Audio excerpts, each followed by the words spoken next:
Il a bâti un empire en achetant des ruines. Années 80, la France industrielle traverse une crise. Un jeune entrepreneur, Bernard Arnault, hérite d'une petite entreprise de construction. Mais il voit plus grand. À l'époque, le luxe français n'est plus qu'un fantôme de sa gloire. Dior, en faillite. Les maisons prestigieuses, mal gérées. Personne n'y croit. On dit « le luxe est fini, c'est une époque révolue ». Mais Arnault, lui, voit une mine d'or cachée sous les décombres. 1984. Il rachète Boussac, un groupe endetté jusqu'au cou. Tout le monde pense qu'il est fou, qui investirait dans une entreprise mourante. Mais au milieu des ruines, il sauve un nom, Christian Dior. Ce geste change tout.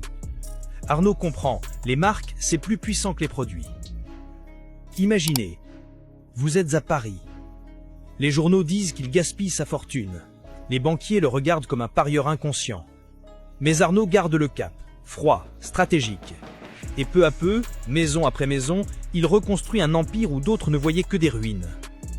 Aujourd'hui, Dior, Louis Vuitton, Moet, Tiffany, tout appartient à LVMH. Et Arnault est devenu l'homme le plus riche du monde, non pas en inventant, mais en transformant les échecs en succès. Ce n'est pas toujours ceux qui créent qui gagnent. Parfois, c'est ceux qui savent voir la valeur cachée dans ce que les autres abandonnent. Comme un sculpteur dans un bloc de pierre, il a vu un empire dans une faillite. On peut l'admirer, on peut le critiquer, mais on ne peut pas l'ignorer.